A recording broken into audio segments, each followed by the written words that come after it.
Ասես կրկին ուրբաթ է եւ շաբաթվա գլխավոր իրադարձություններն ամփոփում ենք Սահմանադրական իրավունքնություն կուսակցության նախագահ Հայկ Բաբուխանյանի հետ։ Պարոն Բաբուխանյան, Նիկոլ Փաշինյանը այս շաբաթ մի շարք ուշագրավ հայտարարություններ արել, որոնցից մի քանիսին ուզում եմ անդրադառնանք։ Նիկոլ Փաշինյանը մասնավորապես հայտարարեց, որ Երևանը գոհ կլինի, եթե հապկում որոշեն Հայաստանին հեռացնել կազմակերպությունից եւ ճուշացավ նաեւ Կրեմլի արձագանքը, իսկ ով ասաց, եթե դες անհրաժեշտ չէ այս կազմակերպությունը, կարող եք հեռանալ։ Ինչ է կարծում, ինչի է ձգձգում Նիկոլ Փաշինյանը, եթե ուրախությամբ պատրաստվում է հեռանալ եւ չի հեռանում, եւ երկրորդ ինչ հետևանքներ կունենա, եթե այնուամենայնիվ այս որոշումը կայացվի։ Բարև ձեզ հրանտ, բարև ձեզ հարգելի հեռուստադիտողներ, հասկանալի է, որ Նիկոլը մի կողմից ուզում է պահպանել Ռուսաստանի հետ այն տնտեսական հարաբերությունները, որոնց հաշվին Հայաստանը իր արտահանումից ստանում է մեծ գումարներ, Հայաստանի բյուջեն ուրեմն դրանից ստանում է մեծ հարկեր, Հայաստան է գալիս տարեկան 4 միլիարդ դոլարի համարժեք գումար այն աշխատողներից, ովքեր աշխատում են Ռուսաստանում, շատ էժան գնով գազ է ստանում, ցորեն է ստանում եւ այլն, եւ ուրեմն մյուս կողմից նա ունի պարտավորվածություն գնալ դեպի Եվրամիություն, ոչ միայն պարտավորվածություն է, դա իր քաղաքական կրեդոն է, նա ունի պարտավորվածություն թուրքերի, ադրբեջանցիների պահանջները կատարել եւ այլն։ Եվ ուրեմն նա հասկանում է, որ եթե հանկարծ Ռուսաստանից այդ գումարները կտրվեցին, ապա հայկական բյուջեն պայթելու է, իսկ բյուջեի վրա նստած է հիմնականում հենց ինքը Նիկոլը, որովհետև ինքը իր փաստորեն այդ ամբողջ վերնախավը, իր պատժիչ ապարատը, այդ ամեն ինչը բյուջեի հաշվին են սահում։ Եվ նա հասկանում է, որ խնդիրը շատ բարդ է լինելու լուծել, որովհետև ոչ մեկ իրեն փող չի տալու։ Եվ ոչ մեկ էլ հայկական գյուղտնտեսությունը չի վերականգնելու, ոչ մեկ մեր գյուղարտադրանքը չի առնելու եւ այլն, դա ակնհայտ է։ Հետևաբար Նիկոլը փորձում է, այսպես ասած, ձգել ինչքան հնարավոր է։ Եվ մի կողմից ուրեմն նա հույս ունի, որ եթե հանկարծ իրան հանեն հապկից, ասի, ահա տեսեք, մեզ հանեցին։ Դա ճիշտ ասած էժանագին հնարք է, նա այդպես վարվել է, այսպես կիսաշանտաժային, կիսա ուրեմն շուլերական մեթոդներով վարվել է ամբողջ իր կյանքը, երբ որ թերթի խմբագիր էր, բոլորը ճանաչում էին, որ նա այդպիսի մեթոդներով է շարժվում, ուրեմն փորձում է մեղքը գցել ուրիշների վրա կամ շուլերության հաշվին ինչ-ինչ դիվիդենտներ ձեռք բերել եւ ձեռք էր բերում, ասեն որ ձեռք էր բերում։ Հիմա սա է խնդիրը, այլ բան է, որ Հայաստանի մասին ոչ ոք իհարկե չի մտածում այս առումով, որովհետեւ հարցը թե ինչպիսին պետք է լինի Հայաստանի անվտանգության համակարգը, Նիկոլի պատկերացմամբ, որը որ նա արտահայտում է, դա Հայաստանի անվտանգությունը պետք է երաշխավորի Թուրքիան եւ Ադրբեջանը։ Կարծում եմ բոլորիս համար պարզ է, թե արդյունքում ինչ է լինելու Հայաստանի հետ, Արևելյան Հայաստանը կդառնա նույն ճակատագրի տերը, ինչ որ Արևմտյան Հայաստանը, կամ Արցախը, որտեղ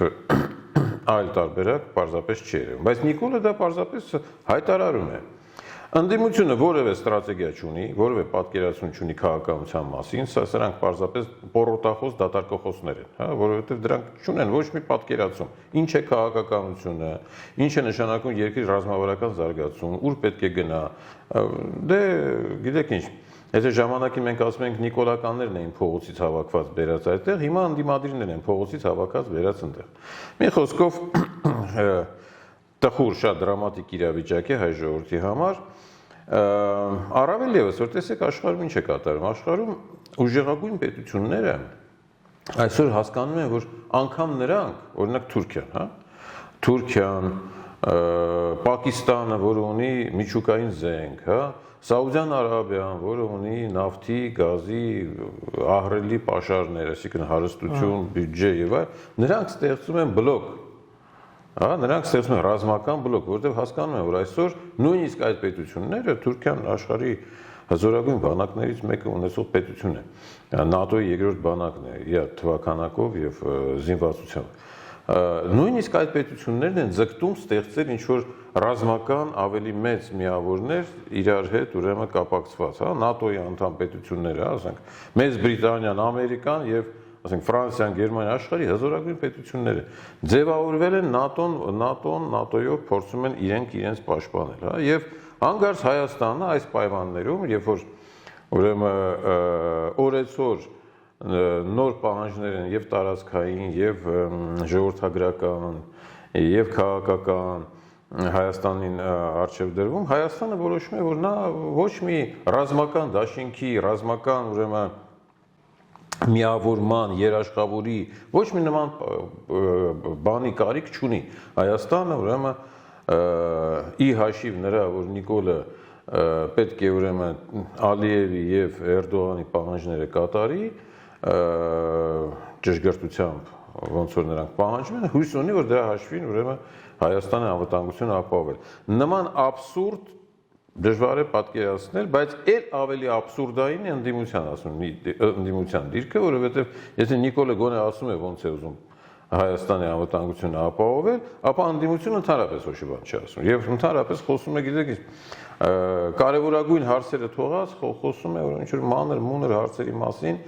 հիմնականում անձնական բնույթի։ Պարոն Բաբուխյան, դուք անդրադարձաք խորհրդարանական ընդդիմությանը, հիմա ծանր օրեր է իրենց համար, փաստացի խմբակցության մի առաջնորդներից մեկը, նկատի ունեմ Հայաստան դաշինքի առաջնորդը կալանավորվեց Ռոբերտ Քոչարյանը, ընդ որում բավական աղմկոտ տեսարաններով,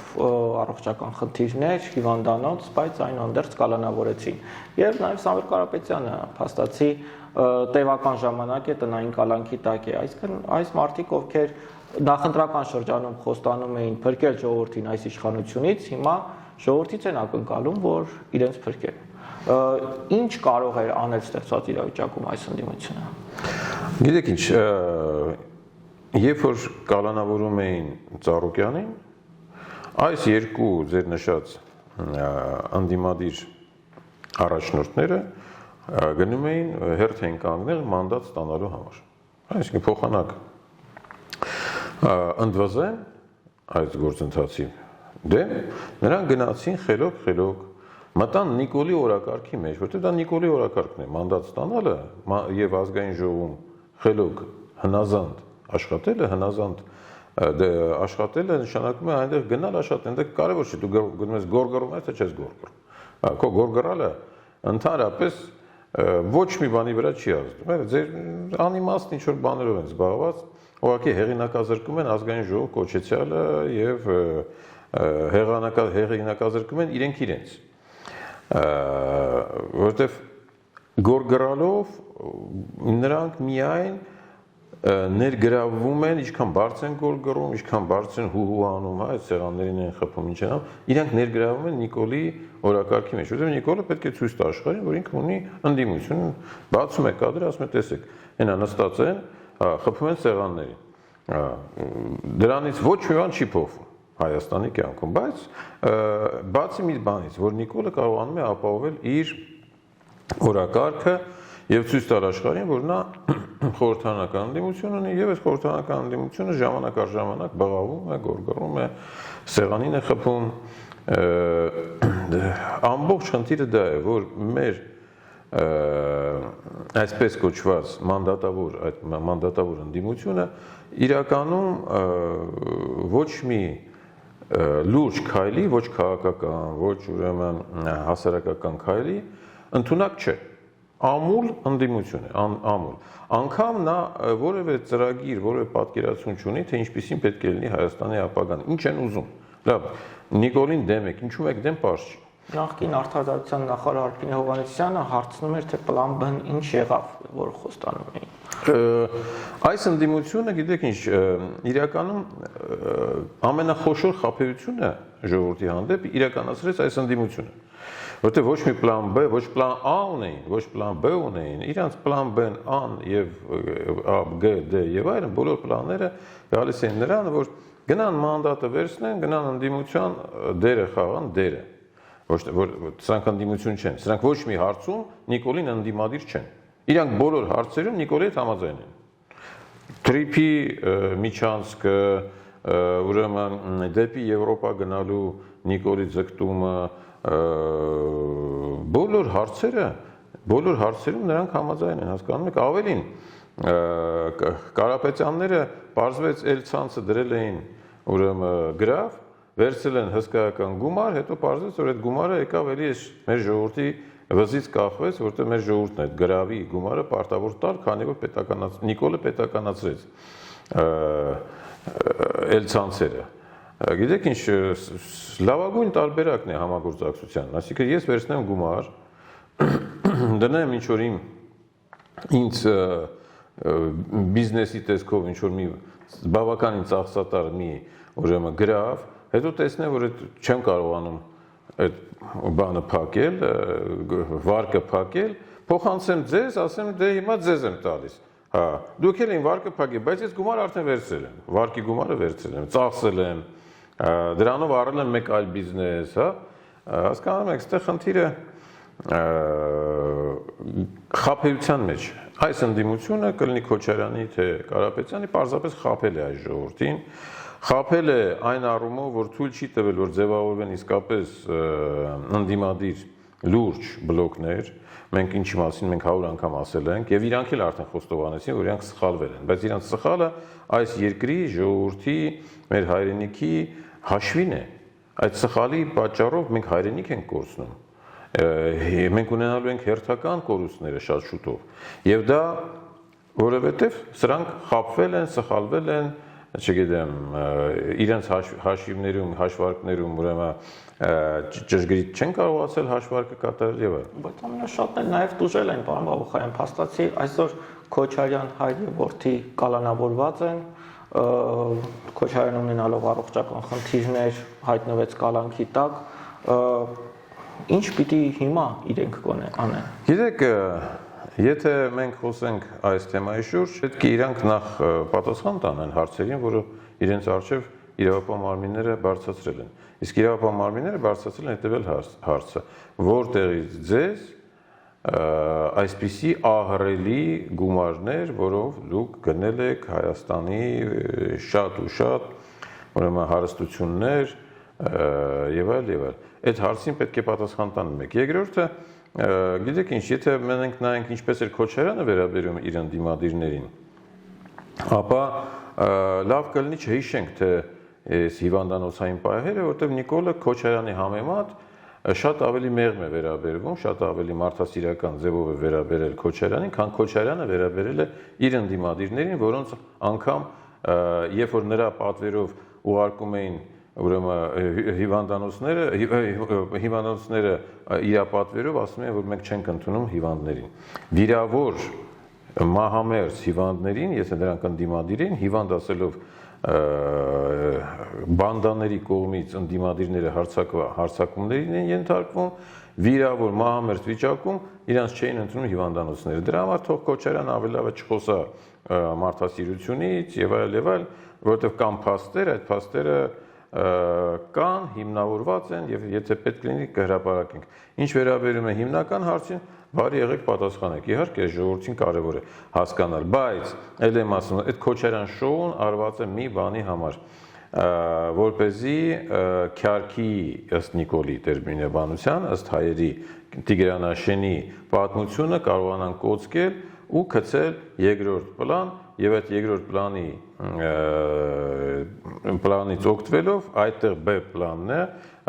այդտեղից ուրեմն օգտվելով կարողանան փակել ամբողջ այս պատմությունը։ Պարոն Բաբուխարյան, իդեպ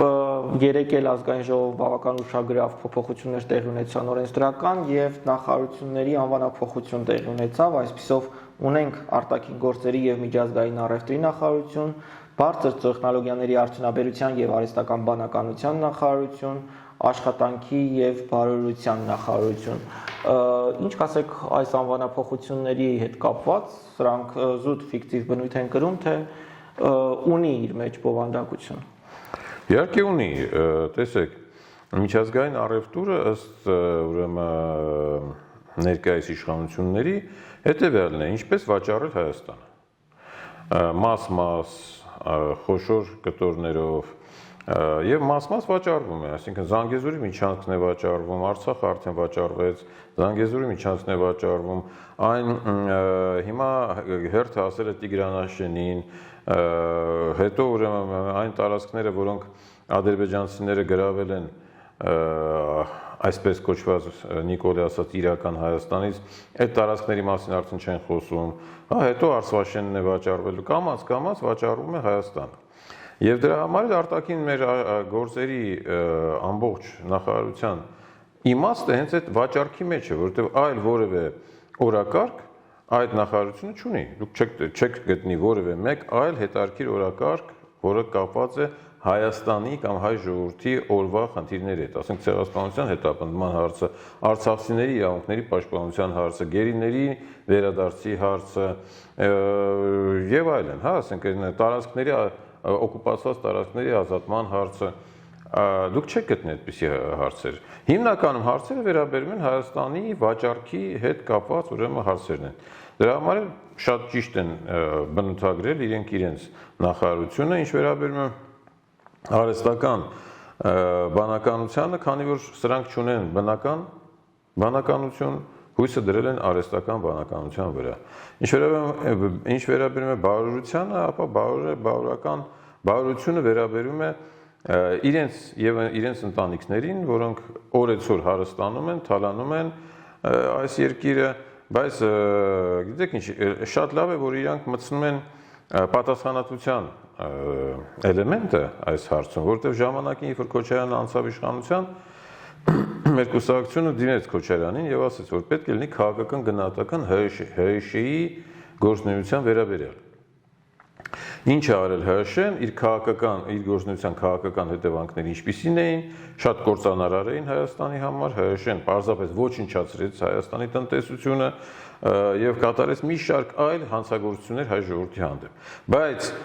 Քոչարյանը ասեց, գիտեք ինչ, ես չեմ ուզում, որպեսզի լինի նախադեպ, որ նախորդ իշխանությունների հանցանքները ուրեմն դրվի եւ քննվի։ Դա Քոչարյանին իհարկե չազատեց իր հանցանքների համար պատասխան տալուց, բայց ինքը մեխանիզմը արդեն որ ներդրվում է, դա վատ չի, թող յուրաքանչյուրը պատասխան տա իր արածների եւ չարածների համար, այսինքն այն ինչ որ պետք է անել, բայց չի արել հայ ժողովրդի համար։ Եվ տեսեք, Քոչարյանին թվում էր, որ եթե ինքը կմասնակցի ընտրություններին, կունենա իր ֆրակցիան, հետո այդ ֆրակցիան կուղարկի խորհրդարան, հնազանդ այդտեղ աշխատելու համար, մանդատները կվերցնի եւ այլ, ապա նա կխուսափի պատասխանատվությունից, բայց տեսնում ենք, որ ոչ, իր առջև դրված է այդ հարցը։ Ես չգիտեմ ինչքան հետեւողական նրանք կգնան մինչև վերջ նիկոլականները այս հարցում, որովհետեւ մինչև հիմա չեն գնացել ամենադեպս։ Դե Նիկոլ Փաշինյանն էլ է դժգոհ իր իրավապահ համակարգից, երեք նաեւ հայտարարությամբ հանդես եկավ, որ ինչ-ինչ խնդիրներ կան, զանգվածային ազատումներ են լինելու, մտնելու եմ ասում է շենք իրավապահ համակարգի եւ ով աչքից դեպի դուրս եկավ հրաման եմ տալու ազատելու։ Դե գժական բանն է, կողմն է այդ ամեն process-ի, բայց իրականում դուք տեսնում եք, որ այդ ուժային եւ իրավապահ մարմինների ղեկավարները, որոնք բոլորը վերանշանակվեցին, եւ արդարադատության նախարարը, եւ ուրեմն ներքին գործերի նախարարը, եւ մենք տեսնում ենք, որ իրենց տեղում են եւ դատախազը, եւ քննչական կոմիտեն, եւ դատարանները, դատավորները եւ այլն։ Այսինքն այդպես օդում խոսում է, բայց իրականությունը լրիվ այլ է։ Դա Նիկոլի պարագայում որևէ զարմանալու տեղ չի տալիս։ Այս պահին ներքաղաքական դաշտում միակ, այսպես ասած, գործուն քաղաքական process-ը Եվրասիական ալյանսի ստորագրահավաքն է, կարծես թե պարոն Բաբախարյան, որը առաջարկում է հարցը դնել Հանրաքվեի, ի վերջո մենք մնում ենք ԵԱՏՄ-ում, թե գնում ենք Եվրամիություն։ Եվ վաղը նաև միջոցառում է նախատեսված։ Այս հարցին խորհրդարանական ընդդիմությունը որևէ կերպ չի անդրադառնում։ Սա որևէ բացատրություն ի վերջո ունի։ Իհարկե ունի։ Խորհրդարանական կամ ինչպես ես իրենց անվանում մանդատավոր ընդդիմությունը կախվածության մեջ է արևմուտքից։ Քոչարյանի մենք գիտենք, որ Քոչարյանի, ասենք, թորները Ամերիկայի քաղաքացի են, Քոչարյանի գումարները որտեղ են, որ բանկերում են։ կարծում եմ հասկանալի է։ Կարապետյան Սամվելը նաև Կիպրոսի քաղաքացի է։ Կիպրոսը Եվրամիության անդամ պետություն է։ Չեն կարող այս մարդիկ դուրս գալ իրենց դեմ, իրենց օֆշորների դեմ, իրենց փողերի դեմ։ Իրանք կախվածության մեջ են եւ չեն կարող ասել, գիտեք ինչ, մենք կողմենք, որպեսզի հարցը սպես լինի։ Մենք մնանք ԵԱՏՄ-ում եւ դեպի Եվրամիություն այդ, ուրեմն կեղծ էլ եմ ասում, կեղծ ճանապարհը, որովհետեւ իրականում ոչ մի դեպի Եվրամիություն չկա, ամբողջ խնդիրը դեպի Թուրքիան է, որպես ՆԱՏՕ-ի անդամ եւ ուրեմն վերահսկող այս տարածքում։ Նրանք չեն կարող ասել, որ մենք դրան դեմ ենք։ Մենք դեմ ենք գնալ Եվրամիություն։ Օրինակ ես կարող եմ ասել, մենք դեմ ենք։ ՍԻՄ կուսակցությունը դեմ է, որպեսզի մենք ուրեմն այդ Եվրամիության այդ ինտեգրման ճանապարհը բռնենք։ Բայց չէ որ ժամանակին ուրեմն իրանք բոլորը գիտեն, որ ժամանակին իրենք այդ Եվրամիության հետ ունեցել են այնպիսի փոխկապակցված ուրեմն հարաբերություններ, որ իրանք ուրեմն բնականաբար վախենում են դեմ դուրս գալ դրան եւ ասել, որ նրանք չեն աջակցում այդ քաղաքականությանը։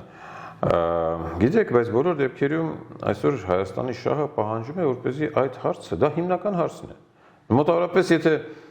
մենք տեսնում ենք, որ ջրհեղեղ է եւ փոխանակ ուրեմն մարդիկ խոսան թե ջրհեղեղից ինչպես փրկվեն, ջուրը րոպե բարձրանում է, խոսում են թե այդ պատերը ինչ գույնի ներկենք, ասենք շենքում, որպեսզի ավելի սիրուն լինի եւ հաճո աչքի համար։ Մոտավորապես նույն անալոգիան է։ Մանդատավոր ընդդիմությունը փորձում է ձև տալ, որ ջրհեղեղ չկա, բայց ջրհեղեղ կա, մենք րոպե ջուրը բարձրանում է, հա, հայկական ապրանքները չեն գնում Ռուսաստան վաճառքի եւ գյուղմթերքները չեն գնում եւ արդեն իսկ մոտավորապես 10% ընկել է Հայաստանի ուրեմն էքսպորտը դեպի ԵԱՏՄ երկրներ, հա, բանը։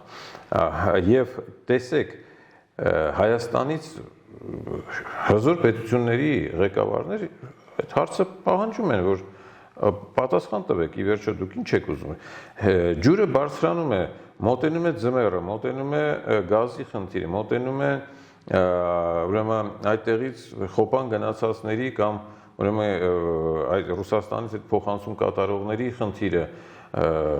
մոտենում է վերջո կարող է մոտենալ ցորենի խնդիրը, չէ՞ որ ցորենի մեջ ճգնաժամ կա այսօր աշխարհում, այդ ռուս-ուկրաինական պատերազմի հետ կապված, բայց մենք ստանում ենք այդ ցորենը, չէ՞, վագոններով, այն էլ Ադրբեջանի միջոցով,